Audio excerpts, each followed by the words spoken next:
And this turned out to be a Stargate session. It was really, really fascinating. And so we went back to one of my past lives. And when I showed up, I was in this uh, large stone structure. And I was young, early to mid 20s.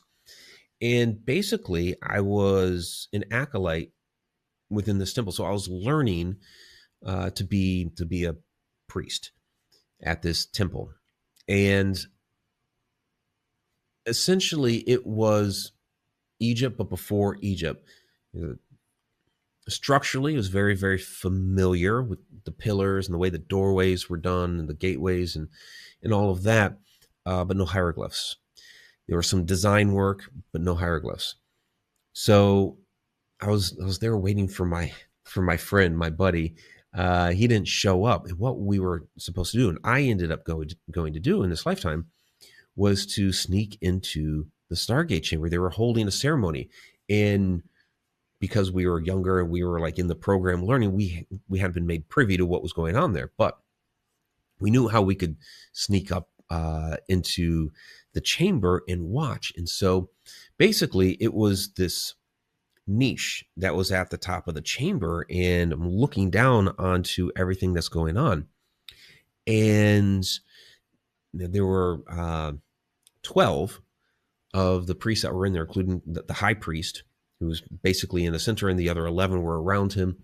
And they're doing some chanting, really like setting a vibration, like you could like feel this. And it activated this doorway inside this other chamber that was built in. It was basically like a chamber inside of this larger chamber, so a smaller chamber inside the bigger one, and it activated this. And there was this light beam that was starting to come through, and it was basically kind of there in the doorway.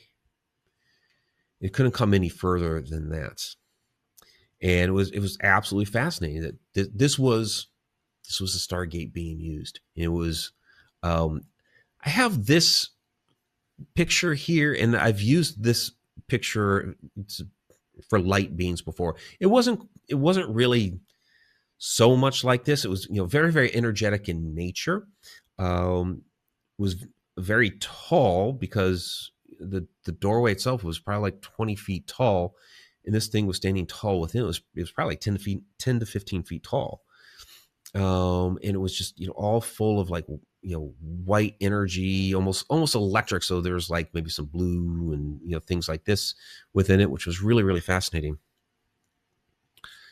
So we ended up fast forwarding to other moments of my life and seeing what was going on. I ended up becoming the high priest, and what was happening was the connection was losing its power. So back in the day, like back before that, these beings used to come out right through those doorways and would walk amongst us, and vice versa. We could go there. So there was a distinct connection between.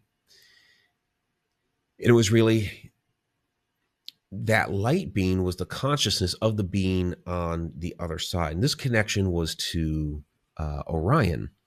And over time, losing that connection more and more and more and more. By the time I became the high priest and I was an old man, it was pretty much gone. We still would make attempts, one side attempting with the other, and it couldn't keep up. And eventually, when I passed, what we did was essentially that same ceremony. Me as the high priest in the middle, I'm basically lying on a bed, and it, as I passed, it worked in a sense that went through the gate and came out on the other side for like a fleeting moment to see their world before my consciousness was returned to the universe, or returned to source, or the home world, or whatever you want to call it. So it was really, really fascinating. So seeing that gives me a much, much bigger idea that we weren't necessarily using Stargates to travel there in our human form, but it was our consciousness, our inner light form that was making this trip, whether it was to another place in the cosmos or another place on Earth or another dimension, these sorts of things. And we talked about it. Well, actually, it was an after show the other week, and I posted an article on this, that there has actually been studies that show that living beings, and not just humans, animals, plants, do emanate a light field, which is really, really interesting. So, see if I have that right here. We emit a visible light that vanishes when we die, surprising study says. So I just posted that one a couple of weeks ago. We talked about that in the after show the other week as well.